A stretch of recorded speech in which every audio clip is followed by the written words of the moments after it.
باب نمبر 31، باب وفاة موسى وذكره بعد۔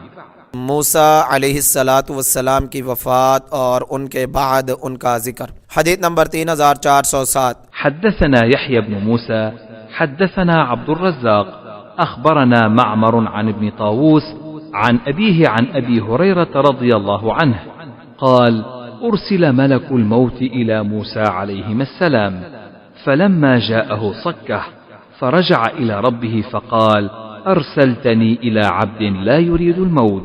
قال: ارجع إليه فقل له يضع يده على متن ثور، فله بما غطت يده بكل شعرة سنة. قال: أي رب، ثم ماذا؟ قال: ثم الموت. قال: فالآن؟ قال: فسأل الله أن يدنيه من الأرض المقدسة رمية بحجر. قال أبو هريرة: فقال رسول الله صلى الله عليه وسلم: لو كنت ثم لأريتكم قبره إلى جانب الطريق تحت الكثيب الأحمر. قال: وأخبرنا معمر عن همام حدثنا أبو هريرة عن النبي صلى الله عليه وسلم نحوه۔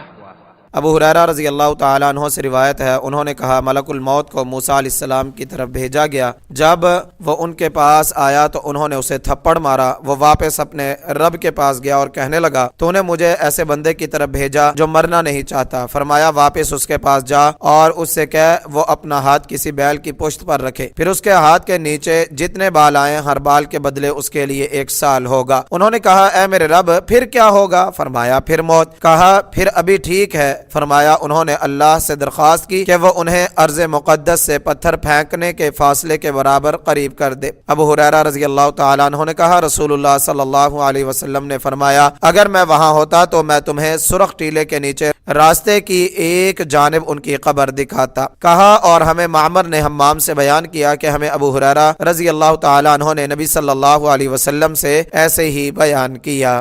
فائدہ، اس کی شرح حدیث نمبر 1339 میں گزر چکی ہے۔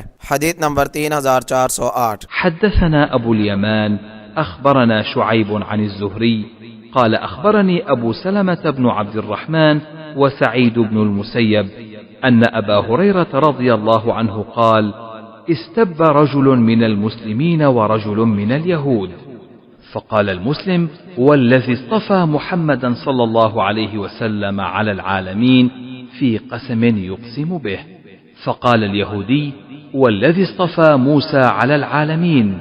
فرفع المسلم عند ذلك يده فلطم اليهودي، فذهب اليهودي إلى النبي صلى الله عليه وسلم فأخبره الذي كان من أمره وأمر المسلم، فقال: لا تخيروني على موسى، فإن الناس يصعقون فأكون أول من يفيق، فإذا موسى باطش بجانب العرش، فلا أدري أكان في من صعق فأفاق قبلي أو كان ممن استثنى الله۔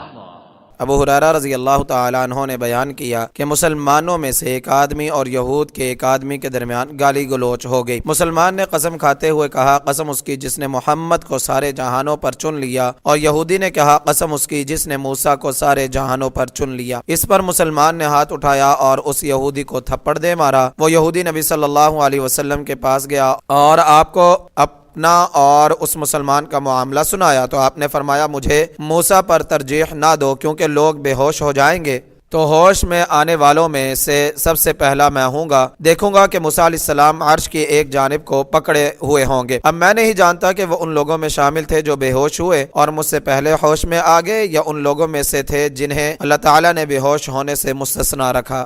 فائدہ، اس کی شرح حدیث نمبر 2411 2412 میں گزر چکی ہے۔ حدیث نمبر 3409، حدثنا عبد العزيز بن عبد الله حدثنا إبراهيم بن سعد عن ابن شهاب عن حميد بن عبد الرحمن أن أبا هريرة قال: قال رسول الله صلى الله عليه وسلم: احتج آدم وموسى، فقال له موسى: أنت آدم الذي أخرجتك خطيئتك من الجنة.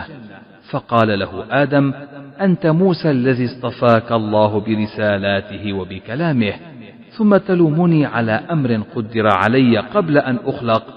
فقال رسول الله صلى الله عليه وسلم: فحج آدم موسى مرتين. ابو ہریرہ رضی اللہ تعالیٰ عنہ سے روایت ہے کہ رسول اللہ صلی اللہ علیہ وسلم نے فرمایا آدم اور موسیٰ علیہ السلام نے آپس میں بحث کی۔ موسیٰ علیہ السلام نے ان سے کہا آپ وہی آدم ہے کہ آپ کی خطا نے آپ کو جنت سے نکال دیا؟ تو آدم علیہ السلام نے ان سے کہا آپ وہ موسیٰ ہے کہ اللہ نے آپ کو اپنے پیغامات اور کلام کے ساتھ چن لیا، پھر آپ مجھے اس کام پر ملامت کرتے ہیں جو مجھ پر میرے پیدا کیے جانے سے پہلے مقدر کر دیا گیا تھا۔ رسول اللہ صلی اللہ علیہ وسلم نے فرمایا تو آدم موسیٰ پر دلیل میں غالب آ گئے۔ آپ نے یہ 2 بار فرمایا۔ فائدہ: امام بخاری کے حدیث کو اس باب میں لانے سے معلوم ہوتا ہے کہ ان کے نزدیک آدم علیہ السلام سے یہ ملاقات موسیٰ علیہ السلام کی وفات کے بعد عالم ارواح میں ہوئی۔ باب وفات موسیٰ و ذکرہ بعد کا یہی مطلب ہے۔ اس حدیث پر ایک بہت مشہور سوال ہے کہ اس کا مطلب تو یہ ہوا کہ اگر کوئی آدمی کسی کو اس کے کسی گناہ پر ملامت کرے تو وہ اسے تقدیر کا حوالہ دے کر لاجواب کر سکتا ہے۔ تقدیر کے منکر تو ایسی کسی آیت یا حدیث کو مانتے ہی نہیں، بلکہ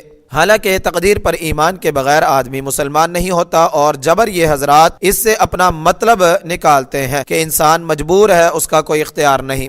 جواب اس کا یہ ہے کہ ملامت 2 طرح ہوتی ہے، ایک یہ کہ کسی کو اس کی غلطی اور گناہ پر ملامت کی جائے، اور ایک یہ ہے کہ کسی غلطی کی وجہ سے اسے پہنچنے والی مصیبت پر اسے ملامت کی جائے۔ اسلام کی تعلیم یہ ہے کہ غلطی اور گناہ پر تو ملامت کی جا سکتی ہے تاکہ وہ اصلاح کر لے، مگر اس کی وجہ سے پیش آنے والی مصیبت پر اسے تقدیر کا حوالہ دے کر تسلی دی جاتی ہے، اور کہا جاتا ہے قدر اللہ وما شاء فعل۔ مثلا کوئی شخص سڑک پر غلط گاڑی چلا رہا ہو تو اسے ملامت اور نصیحت کی جا سکتی ہے، لیکن اگر اس کی غلطی کی وجہ سے ایکسیڈنٹ ہو جائے اور اس کی ٹانگیں وغیرہ ٹوٹ جائیں تو ملامت کی بجائے اسے یہی کہا جائے گا کہ یہ چوٹ تمہاری تقدیر میں لکھی تھی، اللہ کی تقدیر پر راضی رہو۔ موسیٰ علیہ السلام نے آدم علیہ السلام کو اس بات پر ملامت کی کہ آپ نے خطا کر کے اپنے آپ کو اور اپنی اولاد کو جنت سے نکلوا دیا۔ ممنوعہ درخت سے کھانا تو واقعی خطا تھی، مگر جنت سے نکالا جانا مصیبت تھی جو آدم علیہ السلام پر آئی۔ اس پر ملامت تقدیر میں پہلے سے طے شدہ کام پر ملامت تھی، اس لیے آدم علیہ السلام نے مصیبت پر ملامت کے جواب میں تقدیر کا حوالہ دیا۔ یہ جواب بہت مضبوط ہے۔ ایک جواب یہ ہے کہ دنیا دارالعمل ہے، وفات کے بعد عمل کا سلسلہ ختم ہو جاتا ہے، اس لیے دنیا میں خطا پر ملامت کے جواب میں تقدیر کا حوالہ دینا جائز نہیں، ورنہ شرعی حدود کا سلسلہ ہی ختم ہو جائے گا۔ ہر چور، زانی، شرابی، ڈاکو، قاتل جرم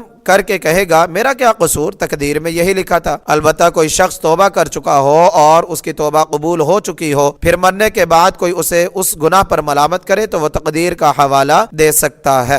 ہمارے استاد حافظ محمد گوندلوی رحمہ اللہ نے کہا ہر نیکی یا بدی کے وجود میں آنے میں 2 ارادے شریک ہوتے ہیں، ایک بندے کا ارادہ اور ایک اللہ کا ارادہ کونیہ، کیونکہ اگر اللہ نہ چاہے تو کوئی کام اچھا ہو یا برا وجود میں آ ہی نہیں سکتا۔ فرمایا وَمَا تَشَاءُونَ إِلَّا أَن يَشَاءَ اللَّهُ، اور تم نہیں چاہتے مگر یہ کہ اللہ چاہے۔ سورہ بقرہ آیت نمبر 30۔ آدم علیہ السلام نے جو خطا کی اس میں ان کا ارادہ بھی تھا اور اللہ کا ارادہ بھی، جس کی حکمت اللہ ہی جانتا ہے۔ جب آدم علیہ السلام توبہ کر چکے اور وہ قبول بھی ہو گئی تو اب وہ ملامت اللہ کے ارادہ پر ہوئی جو تقدیر کا نام ہے۔ اس لیے آدم علیہ السلام نے موسیٰ علیہ السلام کی ملامت کا جواب اللہ کے ارادے اور تقدیر کے ساتھ دیا جو ان کی پیدائش سے بہت پہلے طے ہو چکا تھا۔ اس لیے رسول اللہ صلی اللہ علیہ وسلم نے فرمایا فحج آدم موسیٰ، کہ آدم دلیل میں موسیٰ پر غالب آ گئے۔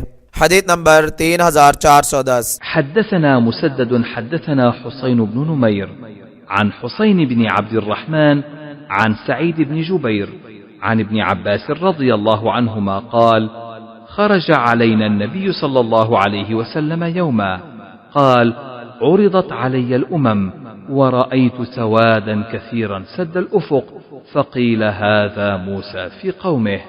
عبداللہ بن عباس رضی اللہ عنہما سے روایت ہے کہ ایک دن نبی صلی اللہ علیہ وسلم نکل کر ہمارے پاس آئے، فرمایا میرے سامنے کئی امتیں لائی گئیں اور میں نے ایک بہت بڑا گروہ دیکھا جس نے افق کو بھر رکھا تھا۔ مجھے کہا گیا کہ یہ موسیٰ علیہ السلام اپنی امت کے ہمراہ ہیں۔ فوائد نمبر 1، ترمذی اور نسائی میں ہے کہ یہ واقعہ معراج کی رات کا ہے جو مکہ میں ہوا۔ عبداللہ بن عباس رضی اللہ عنہما کی اس روایت میں نبی صلی اللہ علیہ وسلم کے موسیٰ علیہ السلام کی امت کو دیکھنے کا یہ واقعہ مدینے کا ہے، کیونکہ عبداللہ بن عباس رضی اللہ عنہما کہہ رہے ہیں کہ آپ ہمارے پاس تشریف لائے۔ ظاہر ہے عبداللہ بن عباس رضی اللہ عنہما مدینہ میں بچے ہی تھے، اس لیے مکہ میں ان کے پاس آنے کا سوال پیدا نہیں ہوتا۔ اصل یہ ہے کہ معراج کا پورا واقعہ مکہ ہی میں پیش آیا، مگر اس میں دکھائے گئے واقعات مدینہ میں بھی آپ کو دوبارہ دکھائے گئے جو آپ نے صحابہ کو بیان فرمائے۔ فتح الباری۔ نمبر 2، اس حدیث سے معلوم ہوا کہ موسیٰ علیہ السلام کی امت کی تعداد محمد صلی اللہ علیہ وسلم کی امت کے بعد تمام امتوں سے زیادہ ہے۔